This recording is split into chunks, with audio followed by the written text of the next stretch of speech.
Magandang araw mga kapamilya, and welcome back to another deep dive where we unlock the secrets to financial success.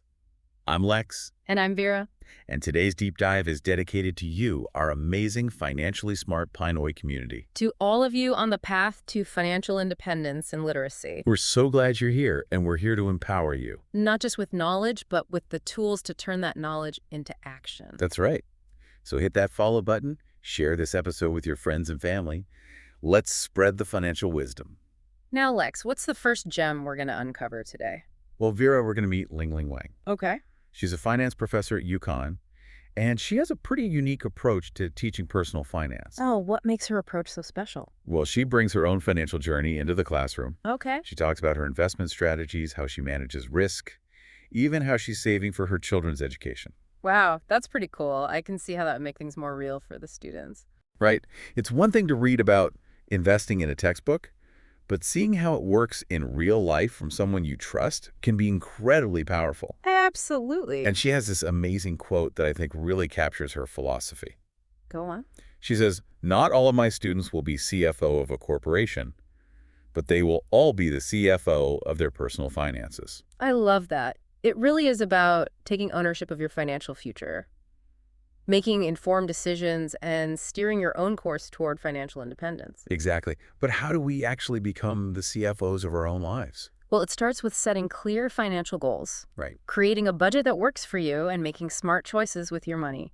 It's also about constantly learning and adapting as you go. And that's where our deep dive comes in. We're going to unpack some of Professor Wang's research and see how it connects to the challenges and opportunities we face as Filipinos seeking financial independence. That sounds great. What kind of research does she do? Well, one of her projects explored the ethical dilemmas that companies face. Ethical dilemma. Yeah, particularly in the wake of global events. Interesting. For example, she looked at how many U.S. companies felt pressure to pull out of Russia after the invasion of Ukraine. Oh, right. I remember hearing about that.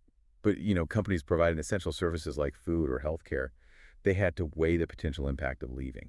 Yeah, that's a tough one. It wasn't a simple decision. Absolutely. It reminds us that even big corporations with all their resources, they struggle with ethical considerations. And as individuals, we face similar dilemmas, especially when it comes to our finances. Definitely. So how do we make sure our financial decisions align with our values? How do we balance our desire for profit with our responsibility to do what's right? That's a great question. Yeah. And it's one of the reasons why financial literacy is so important. The more informed we are, the better equipped we are to make decisions that benefit both ourselves and our community. That's a great point. Another area of Professor Wang's research that I found really fascinating is her work on pay inequality and corporate transparency. Oh, that's such a critical issue, especially for those of us striving for financial fairness and equity. What did her research uncover? Well, she found that some companies manipulate how they report CEO to employee pay ratios. Really? How do they do that? So it makes it harder to see the real extent of the income gap. That's troubling. It shows how important it is to be a savvy consumer of financial information. We can't just take things at face value. We have to dig deeper. We need to understand how these ratios are calculated, what they actually tell us, and what they might be hiding. And that takes knowledge and critical thinking. It's like being a financial detective, uncovering the truth and making sure you're making informed decisions based on solid evidence. Precisely. It all comes back to being financially savvy, not just Yeah. about saving money, but about understanding the system and making choices that align with your values and goals. And sometimes that means asking tough questions, demanding more transparency, and holding corporations accountable. Absolutely. Yeah. Now, on a slightly different note, I was really intrigued by Professor Wang's personal journey. Oh, what was it about her journey that caught your attention? Well, she moved from the South to UConn, a completely different environment. And she found a place where she truly thrived. That's interesting. What was it about UConn that appealed to her? She described it as a supportive community that valued her research and gave her the space to grow within the finance department. Oh, that's wonderful. She found a place where she felt valued and where her work was appreciated. She even said she found her dream job there. That's fantastic. It shows that it's possible to find a place where you feel valued and inspired, where your skills and passions are recognized and nurtured. Right. And it reminds us that sometimes taking a leap of faith and stepping outside our comfort zones can lead us to incredible opportunities. Absolutely. And for our financially smart Pinoy listeners, it's a reminder that achieving financial independence isn't just about the numbers. It's also about finding a path that aligns with your values and aspirations. It's about creating a life where you have the financial freedom to pursue your passions and make a meaningful impact. And that often starts with finding that dream job or pursuing a career that truly resonates with you. It's like finding that sweet spot, where your skills, your interests, and your financial goals all come together. Right. A recipe for a fulfilling life. Absolutely. Now, going back to Professor Wang's research on CEO to employee pay ratios, Mm. you mentioned that some companies manipulate how they report those figures. hmm How do they actually do that? Well, there are a few tricks they can use. Okay. One common tactic is to exclude certain types of compensation from the CEO's total pay package, Like what? like stock options or bonuses that haven't vested yet. So it makes the CEO's salary look smaller compared to the average workers. Exactly. Hmm. So it's not always a straightforward comparison. Right. It sounds like we need to be really careful about what's included and what's left out. Absolutely. Another tactic is to use a different methodology for calculating the median employee's salary. For example, instead of looking at the entire workforce, they might focus on a specific subset of employees, Like who? like those in lower paying roles or those working in certain geographic regions. So by carefully selecting which employees they include, they can skew the results. Yes, and make the pay gap appear smaller than it actually is. Wow. So what can we do as financially smart punois to make sure we're not being misled by these manipulated ratios? That's a great question. Are there any red flags we should watch out for? Absolutely.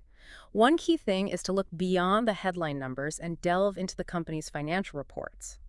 Check how they define employee and compensation. See if they explain their methodology for calculating the median salary.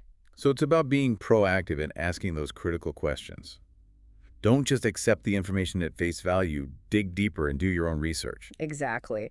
And don't be afraid to compare a company's pay ratio to industry benchmarks. Okay. See if they're an outlier or if their reporting seems unusually opaque. This reminds me of something else Professor Wang mentioned. Right back. The importance of ethical investing. Yes. How do we make sure our investments align with our values, especially when it comes to issues like fair wages and corporate responsibility? That's a really important consideration, and one that more and more investors are thinking about. One approach is to invest in companies with a strong track record of social and environmental responsibility. So we can actually use our investment decisions to support companies that are doing the right thing. Exactly. There are also funds and indices specifically designed to track companies with good environmental, social, and governance practices. Oh, interesting. So we have options. We do. We can choose to invest in companies that align with our values, and we can demand more transparency from corporations when it comes to issues like pay equity. That's right. And remember, every decision we make, every peso we invest has an impact. Right. We have the power to shape a more just and equitable financial system, both for ourselves and for future generations. Now, shifting gears a bit, I wanted to touch on something Professor Wang said about finding your dream job. For our listeners who are still figuring out their career paths, what advice would you give them? Well, I think it's important to start by identifying your passions and skills. What are you good at? What do you enjoy doing? What kind of impact do you want to make in the world? So it's about self-reflection and really understanding what motivates you. Exactly. Once you have a clearer sense of your strengths and interests, you can start exploring different career paths that align with those values. And that might involve some experimentation, Right. some trial and error. Absolutely. Don't be afraid to try different things. Volunteer, take on internships, or even start a side hustle. It's all about gaining experience and figuring out what truly resonates with you. And it's okay if your dream job evolves over time. Of course. Our passions and priorities can change, and that's perfectly normal. The key is to stay curious, keep learning, and be open to new possibilities. Exactly. Now let's connect this back to our financially smart Pinoy community. How can we support each other in our journeys towards financial independence and finding fulfilling careers? I think sharing our experiences and knowledge is incredibly valuable. Right. We can learn so much from each other's successes and challenges. So it's about building a community of support, sharing tips and resources, and encouraging each other along the way. Exactly. We can also mentor and support younger Filipinos who are just starting their financial journeys. Yeah. Share our insights, help them avoid common pitfalls, and inspire them to dream big. And remember, mga kapamilya, we're all in this together. Achieving financial independence is a marathon, not a sprint.